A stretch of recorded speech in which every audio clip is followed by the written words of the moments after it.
So the fourth mistake a lot of us make managing our supply chain career is that we work with a broken system, or we don't even have a system. We don't have a system for managing our career. So we've gotten clarity. We started to build a plan. We've been honest with ourselves and with the people we want to work with. And now we're like, what do I do next? How do you know you're off path? How do you know you're not getting to that next level? So by building your plan, step-by-step strategy, a milestone-based strategy that by after 3 years, you should have achieved this position or these experiences which qualify you for that next position. Build that system out. And how do you track it? How do you know that you've achieved it? By laying out that plan, those milestones by year. And then once you've laid out those milestones, check in. Right? If at 3 years you haven't hit that position you've been looking for, you haven't gotten that promotion, you haven't achieved that salary rate that you're looking for, then you know I'm off track. Now you need to take action to get back on track, right? Because you have a plan and things haven't met that plan, you haven't hit those metrics, salary metrics, for example, then you can change course. Do you stay with this current company? Do you go find another company that's going to give you that opportunity to achieve those salary rates that you're looking for? Or maybe you've decided you want a certain experience which is going to qualify you for a higher position later. And the current company is not giving you that experience. Now you need to go somewhere else to get that experience. Maybe it's to that point that you know it's time to break out on your own as a consultant, right? Either way, you have to have a system in place to where every 6 months you check in on that system and know where you're supposed to be. Right? You're checking in with that company, you're checking in with that opportunities, you're checking in with your clients and your boss. Am I doing the things I need to do? Now the tools are already there. All right. You do a personnel evaluation every year. You set it up for the year. These are my goals for the year. At mid-year review, you get a discussion with your supervisor. How are you doing on your goals? Right? You get that opportunity to talk about those goals, maybe change those goals, get things in place to help achieve those goals. And then you come to the end of the year and they say, how well did you do? Did I achieve your goals or not? If not, why not? Right? And they give you feedback on how they see you as well. Use those to your advantage to know that you're on track. Okay? Use those tools. Be clear with those goals, be specific with those goals, and make sure you achieve those goals. And those goals every year should build on themselves to get you to that next level that you're looking to get. Okay? Salary expectations is a very simple metric, but don't forget about the experiences qualifying you for that next position, which will get you to the higher salary, right? What are those experiences that you need to have?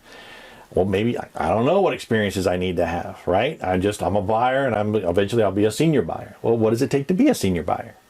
What experiences do you need? What type of projects? What level of projects? What amount of money should you be handling? Number of vendors should you be handling? All those things. What should you be doing? Putting all those different together. Extra work, extra projects, extra things that add value to that company. So when they need a senior buyer, they think of you, right? Because you're out there, you're forefront, you're doing the things you need to do. And building those resources and communicating with people, letting them know all the things that you should be doing. Now, by doing this, working through a system, you can check in with it and get things back on track. And just using, let's say a 3 or 5 year period of time. You're hired in as a buyer. You're looking to be a senior buyer by year 5. At year 2, you should have increased your spending authorization from $200,000 to $2 million. And that hasn't happened. Bingo. Ask questions. Hey, supervisor. Why haven't I gotten this authority yet? Well, you haven't done the right kind of projects. How do I get those projects? What do I need to do? Right? And don't forget, all of these things, as long as you're tracking them, packaging them, putting them together, enable you to get that next opportunity either within this company or another company, or it builds case studies to prove your expertise that you can use on your own as a consultant. But if you're not tracking and packaging and putting things in place, then you're going to miss those opportunities. And when you need a job, right, there's a reduction in force. No fault of your own, no fault of the company. Things happen. We can't use you any longer. What do? That is too late to start working on things. Okay? It's too late to start working on things, and you should have been doing it years ago. All right? So start doing these things now. Coming up with a plan, coming up with clarity, helping you get to where you need to go. Knowing what to do next. So you hit the milestone. It's not where you need to be, because you know where you want to go, you can then take action to get back on track and be successful going where you want to go. Does this make sense? I hope it makes sense, because what I did when I first started my career way back when, laid out 20 years.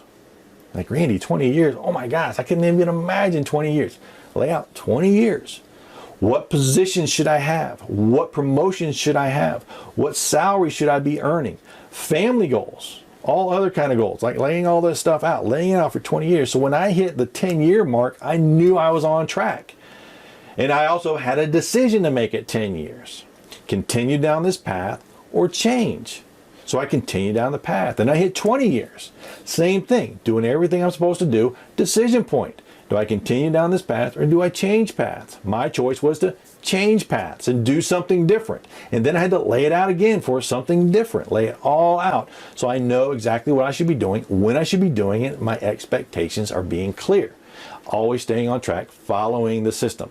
All right. You may not have a system, or the system's broken because you're not holding yourself accountable for the results within the system. Does this make sense? I hope it does.